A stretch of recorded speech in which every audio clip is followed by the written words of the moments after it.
Hola amigos, ¿qué tal? Bienvenidos a esta nueva emisión de Diálogo de CGT en Español. Un saludo cordial desde Beijing. Soy Jia Jiabin.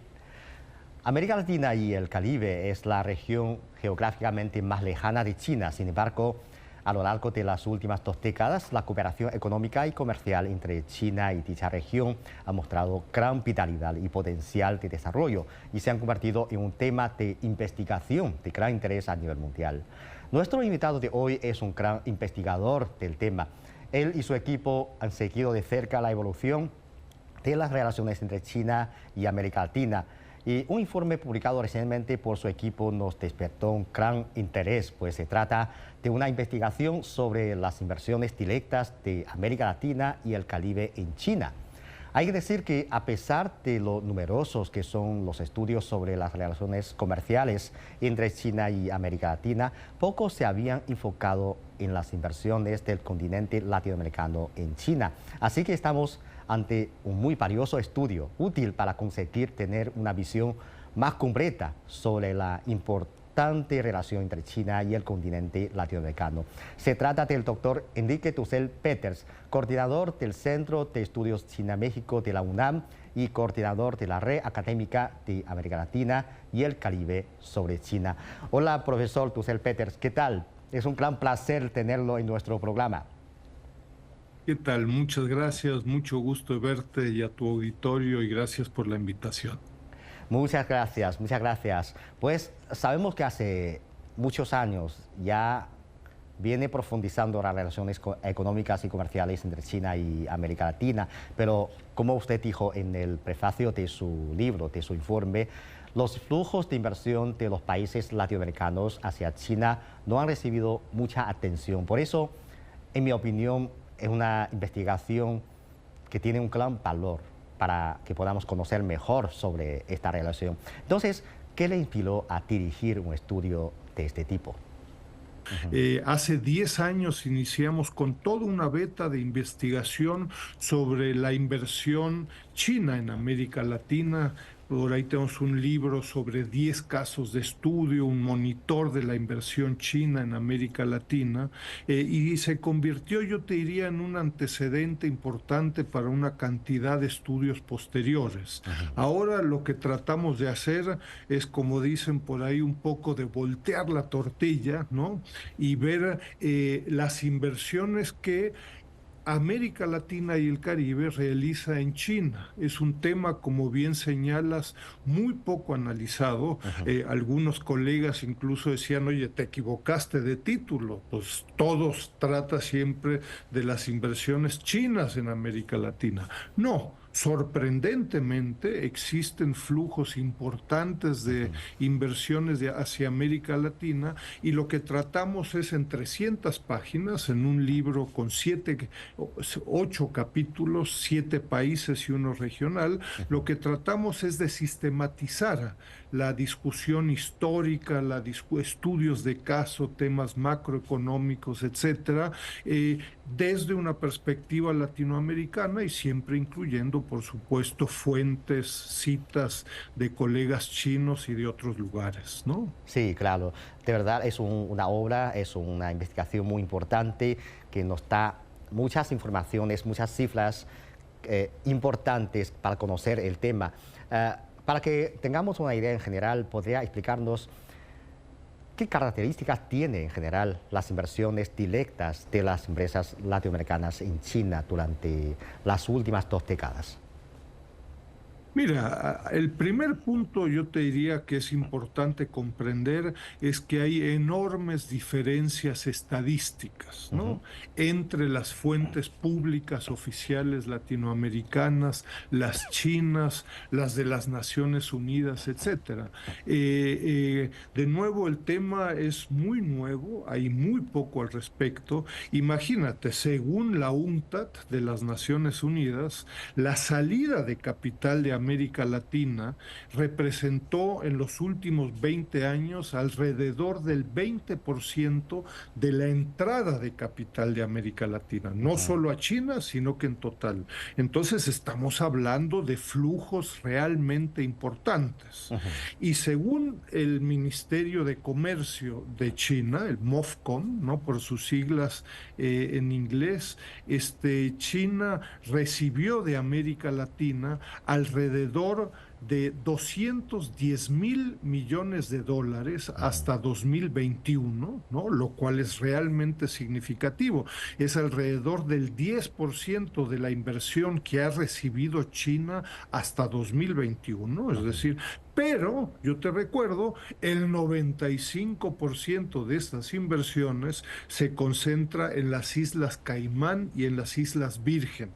Entonces, es importante comprender un poco los detalles, yo te diría, estadísticos, porque de otra forma uno se pierde. Entonces, América Latina se ha convertido en un exportador de capital también hacia China, y cuando uno analiza los casos específicos de Argentina, el Caribe, Centroamérica, etcétera, uno va entendiendo en los estudios de caso algunas de las características generales macroeconómicas y después de las empresas. Cada uno de los 7 estudios, de los capítulos de países y de regiones, incluye 2 estudios de casos de empresas, ¿no? Entonces tratamos de analizar para el caso de Argentina, 2 empresas argentinas, para el caso de Brasil, 2 de Brasil, etcétera, etcétera. Yo te diría, una primer característica, y hay muchas, ¿no?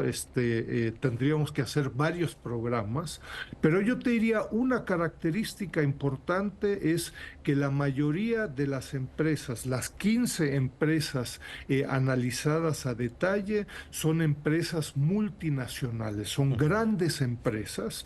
Existe todo un análisis sobre las translatinas, empresas, en fin, de Vale, Bimbo, empresas grandes en Perú, Chile, Argentina, etcétera. Uno, grandes empresas, y 2, la gran mayoría de las empresas iniciaron con primeras actividades, con representaciones comerciales a principios del siglo XX. ¿No? Perdón, 20, del siglo XXI, por supuesto. Y en estos 20 años, que es parte de la discusión y el análisis que se hace, estas empresas han aprendido y han cambiado muchísimo sus actividades en China. Claro, esto también es lo que quería plantear, quería mencionar, porque con el tiempo, supongo, con el cambio propio de China, con el entorno internacional, supongo que también debe haber cambios de las inversiones por parte de los países latinoamericanos en China. Entonces, en estos últimos años, ¿cuáles son las nuevas tendencias que usted identifica en la inversión extranjera directa en China de las empresas de los países latinoamericanos? Inicialmente las empresas, cuando a inicios del siglo XXI estas empresas empezaron con representaciones para comerciar, importar y exportar, y rápidamente empezaron con procesos de inversión en China, inicialmente la mayoría de las empresas buscaron fuerza de trabajo barata en China, ¿no? Es decir, la fuerza de trabajo, los salarios eran inferiores a los mundiales, incluso que en América Latina. Esto en el 2021, 22, 23 ha cambiado. Los salarios en buena parte de China ya son muy superiores a los de América Latina. Entonces hay una transición, yo te diría, de la China barata, hace 20 años, a una transición en donde las empresas crecientemente prestan atención al mercado doméstico chino, es decir, el consumo chino desde una perspectiva de la manufactura, de la innovación, etcétera, se vuelve crecientemente atractivo. Uno, por el mercado doméstico, pero después, como resultado de toda la transformación y modernización de la economía china, China de pronto se convierte en un centro de innovación y de ciencia y tecnología. Entonces, las empresas que originalmente buscaban fuerza de trabajo barata, hoy en día están aprendiendo en sus respectivos corporativos con su filial en China, están transfiriendo conocimiento a otras filiales y al corporativo de estas empresas en el mundo. Hay una empresa mexicana, ICC, que hace pisos, por ejemplo, que están en Foshan, ¿no? Y entonces inicialmente buscaba producción barata, y hoy están aprendiendo de showrooms, de cómo distribuir y vender productos, porque China es el más adelantado en el mundo, incluso más que empresas italianas que hasta hace poco eran lo más avanzado, ¿no? Sí. Bueno, yo creo que usted ha mencionado un punto muy importante por el propio cambio, por la transformación de la economía de China, las inversiones de los países latinoamericanos a este país también está experimentando cambios. Entonces, ¿podría contarnos ahora en qué áreas se centran principalmente las inversiones de estas empresas en China, de los países latinoamericanos? De nuevo, entonces, el punto de partida es que la mayoría de las empresas latinoamericanas que invierten en China son grandes empresas, estas translatinas o multilatinas como se conocen, ¿no? Y yo te diría, un punto adicional y sorprendente es que la mayoría de estas empresas analizadas, hay algunas empresas que están vinculadas con materias primas, ¿no? Ajá. Cobre, Codelco en Chile. Sí. Pero la gran mayoría, sorprendentemente, están en empresas vinculadas con la manufactura y servicios, ¿no? Empresas caribeñas del Caribe, vinculadas a, en fin, instrumentos financieros muy sofisticados que compiten con empresas chinas y otras transnacionales en China, ¿no? Otras empresas que venden productos eléctricos manufacturados, hasta vacunas, por ejemplo, y alimentos, ¿no? Entonces, esto también me parece muy valioso en el sentido de que existe una imagen de que América Latina pareciera que solo fabrica, produce y exporta materias primas sin valor agregado. Estas 15 empresas multilatinas son empresas excepcionales que han hecho una enorme inversión y han hecho una gran apuesta hace 20 años en China. Hace 20 años muchos les decían, están locos, ¿qué van a hacer en China?, etcétera, etcétera. Pero entonces son empresas relativamente sofisticadas en términos de innovación, de tecnología, que compiten con empresas hoy en día chinas e internacionales en el mercado chino, que es altamente competitivo. Entonces sirve también para desmistificar un poco a América Latina en general y específicamente en su relación con China, ¿no? Sí, bueno, entonces, para usted, ¿cuáles son las características que cree que son importantes que convierta a China en un destino de inversión atractivo? Y ¿tiene la inversión latinoamericana en China mayor potencial de crecimiento en el futuro? Bueno, uno de los resultados justamente y conclusiones del documento en general es de que, además de que hay que tomar mucho más en serio los flujos de inversión desde América Latina, es decir, son todavía superiores los flujos de inversión de China hacia América Latina, pero hay que incluir que esta relación es bilateral, los flujos van en ambos sentidos, ¿no? Y me parece que todo indica que la exportación de capital desde América Latina va a aumentar en los siguientes años, en las siguientes décadas. Hay una reorientalización de de las economías latinoamericanas, es decir, Asia se convierte en una región cada vez más importante y particularmente China. Tanto uno por el submercado doméstico y dos por las nuevas tecnologías que se están desarrollando, ¿no?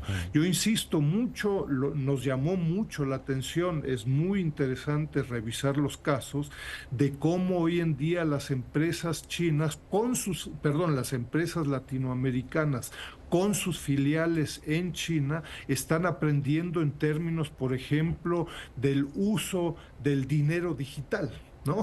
Claro. Que en China es totalmente generalizado, en América Latina apenas estamos empezando. Entonces, estas empresas que tienen ya 5 años de experiencia en China pueden transmitir estas experiencias a sus corporativos en Brasil, en Perú o en México y a otras filiales en otros lugares del mundo, ¿no? Los flujos de capitales de China a América Latina son mucho mayores. América Latina ahora Sí. es el segundo mayor destino de inversiones chinas en el extranjero y a partir del año 2010 se ha convertido en la región de más rápido crecimiento. Entonces, ¿cuáles son las características de la inversión china en América Latina? Lo que estamos viviendo en el último lustro, en los últimos 5 años, es que las empresas chinas, al igual que este pequeño grupo de empresas latinoamericanas en China, es que las empresas chinas se están sofisticando también en su conocimiento sobre América Latina y están crecientemente invirtiendo en mercados como el de México. Hace 15 o 20 años, para las empresas chinas, México era un mercado muy complejo y bastante incomprensible. Había muchas reglas. México era parte del TLCAN con Estados Unidos, con Japón, con la Unión Europea. Había muchas reglas y se preguntaban, ¿para qué voy a invertir en México si puedo invertir en Argentina, Brasil? Y es mucho más fácil. Se están dando cuenta, después de 10 años, que claro, las posibilidades de ventas, de exportación en algunos mercados son diferentes. Entonces, las empresas chinas también han logrado acumular conocimiento en forma muy significativa y lo que estamos viviendo en estos últimos años son inversiones crecientes en México, también en Brasil y en otros países, en donde tratados de libre comercio, por ejemplo, son muy importantes, porque si el mercado mexicano, por cualquier cuestión, entra en una crisis, México tiene un tratado de libre comercio con 44 países, entonces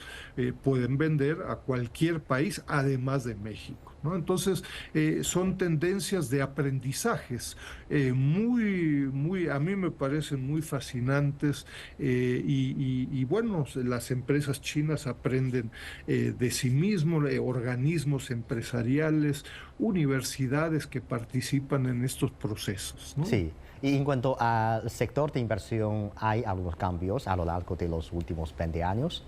En los últimos 5, 6, 7 años, cada vez más en la manufactura, en producción de creciente sofisticación tecnológica e innovación, ¿no? En fin, estamos hablando de electrónica, de autopartes, de automotriz. Y en los últimos 2 años, en el último año, ha habido un verdadero boom en países como Brasil y particularmente en México, por ejemplo, sectores como el transporte eléctrico, ¿no? Baterías, no solo autos, sino que autobuses y de otra índole, que serán, en fin, el transporte de la actualidad y del mañana, ¿no? Sí. Entonces, ha habido un cambio muy significativo y que de nuevo tiene que ver con en fin, procesos de aprendizaje de las empresas chinas y cambios en la economía china que comentábamos al inicio, ¿no? Claro, otro sector que quería mencionar es la construcción de las infraestructuras, que ha representado una parte muy importante en la inversión directa de China en América Latina en estos últimos años. Para usted, ¿qué importancia tiene este tipo de cooperación para el desarrollo económico y social de América Latina? ¿Qué beneficios ha aportado a sus pueblos en términos de, por ejemplo, generación de empleo o nuevas oportunidades de economía, etcétera? En la red ALC China le hemos dedicado desde hace más de 10 años una cantidad de estudios al tema de proyectos de infraestructura. Nosotros tratamos de distinguir la inversión de proyectos de infraestructura, son cosas diferentes, son muy importantes, yo te diría desde una perspectiva china, en el marco de la iniciativa de la Franja y la Ruta, los proyectos de infraestructura, la interconectividad, ¿no? Está estrechamente vinculada con proyectos de infraestructura y ha habido un boom de proyectos de infraestructura en toda América Latina y de nuevo particularmente en México, en el Tren Maya, la línea 1 del metro, pero también en Brasil, en Centroamérica, etcétera, ¿no? Y yo te recuerdo, desde una perspectiva latinoamericana, existe una enorme demanda. Según la CEPAL, América Latina debiera estar gastando alrededor del 6% del Producto Interno Bruto en infraestructura. Entonces, China tiene una oferta tecnológicamente y a un buen precio. Latinoamérica tiene una gran demanda. Entonces yo creo que esto va a seguir, los proyectos de infraestructura tienen un muy promisorio futuro y ya lo están teniendo en todos los países, ¿no? Y además de las inversiones, yo creo que la parte de comercio también es una parte de las cooperaciones económicas y comerciales importantes que merecen la pena mencionar, porque China ha mantenido su posición como el segundo socio comercial de América Latina durante muchos años y el volumen de intercambio comercial entre ambas partes ahora continúa en ascenso. Entonces, para usted, ¿cuáles son los factores que impulsan este crecimiento de comercio entre China y América Latina, incluso en un periodo difícil durante la pandemia y poco después de la pandemia?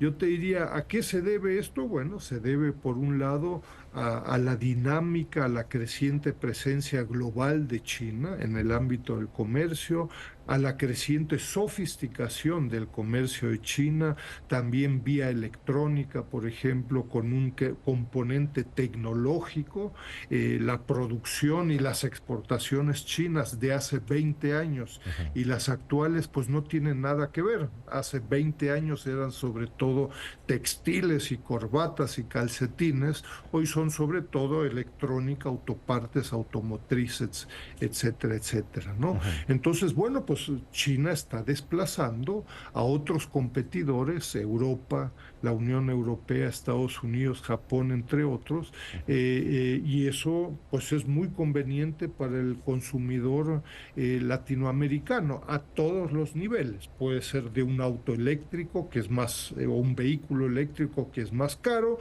pero puede ser una radio o un celular, etcétera, que son más baratos, made in China. Claro, claro. Un progreso muy importante en el comercio entre China y América Latina en el año 2023 es que Ecuador y Nicaragua han firmado acuerdos de libre comercio con China, aumentando a 5 el número de países latinoamericanos que han firmado este tipo de acuerdos con China. Además, se están acelerando también las conversaciones con Honduras y también las negociaciones para actualizar el acuerdo de libre comercio de China y Perú. Entonces, estos acuerdos representan hitos de las relaciones económicas y comerciales entre China y América Latina. ¿Qué evaluación realiza de la política de China de firmar acuerdos de libre comercio con los países latinoamericanos? ¿Qué oportunidades de desarrollo económico y comercial brindan estos acuerdos entre ambas partes? Mira, yo estoy muy de acuerdo en que en el 2023 5 países latinoamericanos hubieran firmado tratados de libre comercio o TLCs con China. hace 20 años hubiera sido completamente impensable, ¿no? Impensable desde una perspectiva latinoamericana e incluso desde una perspectiva china. Eso refleja la dinámica del comercio, de este proceso de modernización y apertura de modernización, de alta calidad del desarrollo, de la cooperación con otros países, etcétera. Entonces, a ver, mi evaluación sería el comercio exterior entre ambas partes va a seguir aumentando. Eh, la composición del comercio va a ir cambiando, particularmente desde la perspectiva china, con un componente tecnológicamente crecientemente sofisticado. Ojo, con o sin tratado de libre comercio, ¿no? Hay los países más grandes, Argentina, Brasil, Colombia, México, tienen a veces dudas sobre la firma de un tratado de libre comercio. Con o sin tratado de libre comercio, el comercio exterior entre ambas partes sigue aumentando.